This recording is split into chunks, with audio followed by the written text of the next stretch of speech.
When Howard Carter cracked open King Tutankhamun's tomb in November 1922, he whispered, "I see wonderful things." But within months, some who stood by him were dead, one by one. Welcome back to History Katha, where every legend hides a deeper truth. Today, we unravel the curse of the Pharaohs, that chilling warning said to haunt anyone who disturbs an ancient tomb. Were these explorers victims of a supernatural hex, or simply unlucky mortals? By the end, you'll decide. The legend whispers of a dire warning, etched into stone above the entrance to King Tutankhamun's tomb. Death shall come on swift wings to him who disturbs the peace of the king. It's a chilling phrase, one that has echoed through headlines, books, and films for over a century. But here's the truth. No such inscription was ever found on the tomb's door. In fact, in tomb KV62, Tutankhamun's final resting place, there is no written curse at all. When ancient Egyptians did leave curses behind, they were usually meant to protect sacred rituals from desecration, warning priests, not punishing thieves. These curses weren't common, and when they did appear, they focused on spiritual consequences, not sudden death. So how did this terrifying idea take hold? Shortly after Lord Carnarvon's mysterious death in 1923, the press exploded with sensational theories. Novelist Marie Corelli even claimed she had predicted the disaster, quoting obscure texts and warning that terrible things awaited those who opened the tomb. The public was captivated. The press had found its story. And thus, the curse of the Pharaohs was born, not from hieroglyphs on a wall, but from the imaginations of writers and the hunger of newspapers for something thrilling, something otherworldly. But was there a grain of truth buried beneath the hysteria? Or as some Egyptologists boldly state, was it all just unadulterated claptrap? Let's go deeper. Let's separate legend from fact and shine a light on those who walked into the tomb and what fate met them afterward. It began with Lord Carnarvon, the man who funded the excavation. In April 1923, just months after entering the tomb, he died from blood poisoning. A mosquito bite had become infected. The lights in Cairo reportedly flickered the moment he passed. The press called it a sign. The curse had begun.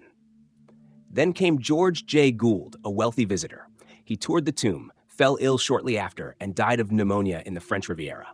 Sir Archibald Douglas Reed, the radiologist who x-rayed Tutankhamun's body, died in 1924 after surgery for cancer. And A.C. Mace, part of Carter's team, weakened over the years with pleurisy and pneumonia, passing in 1928. In 1929, Richard Bethel, Carter's secretary, was found dead in bed. A heart attack, they said, but rumors whispered of something darker. It all sounds compelling, eerie, a pattern too chilling to ignore until we look closer.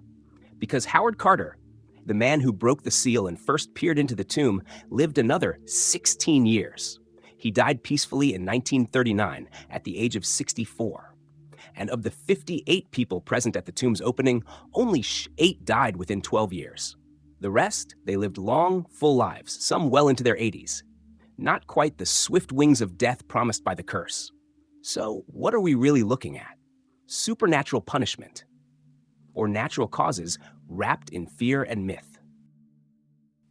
So, if not a curse, then what? Modern science steps into the tomb with a flashlight, searching not for spirits, but spores. Tomb mold. In the darkness of sealed chambers, ancient fungi like Aspergillus flavus can thrive. Invisible to the eye, deadly to the lungs, triggering respiratory illnesses in those with weakened immunity. And then there's toxic gas. Centuries-old oils, incense, and embalming substances trapped in airtight tombs decay and release harmful vapors. When disturbed, those chemicals may hit with full force before air can circulate. Still, these dangers alone can't explain every death. That's where statistics come in. High-profile deaths grab headlines. Routine illnesses, not so much. In truth, a 2002 study published in the British Medical Journal examined the lifespans of 44 Westerners connected to the tomb. The result? No significant increase in death rates among those exposed.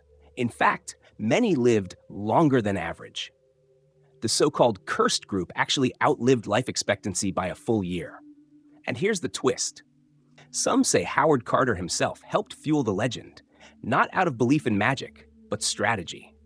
A whispered curse made headlines, frightened tomb robbers, and kept prying eyes at bay. So, was the curse of the pharaohs real, or was it the perfect storm of mold, myth, and media? Let's explore the final piece of this puzzle. The curse in popular culture. The curse didn't stay buried in the sands of Egypt. It rose from the tomb and walked straight into Hollywood. In 1932, Universal Studios gave us The Mummy, and with it, a monster draped in linen and legend. Since then, cinema, television, novels, even video games have kept the curse alive. Generation after generation, haunted by the fear that the past isn't finished with us. But here's the truth. Real Egyptologists don't fear curses. They respect them. Not because of magic, but because these tombs are sacred ground. They wear protective gear, speak in hushed tones, and treat each mummy not as a relic, but as a person.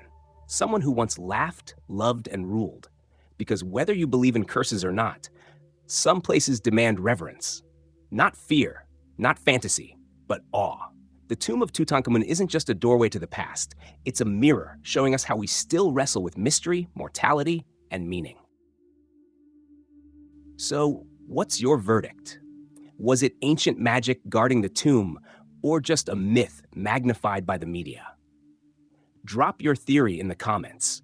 You might just help rewrite the legend. And if history's hidden corners and unsolved mysteries excite you, hit that like button, subscribe, and ring the bell, so you never miss a journey with History Katha. We're just getting started. The Curse of the Pharaohs, a tale woven with gold, mystery, and whispers of death. Whether it's real, imagined, or somewhere in between, it reminds us of one powerful truth. The past deserves our wonder and our respect. Thank you for joining us on this ancient journey. Until next time, keep exploring, keep questioning, and above all, keep the past alive. This is History Katha, where every legend tells a deeper story. See you in the next mystery.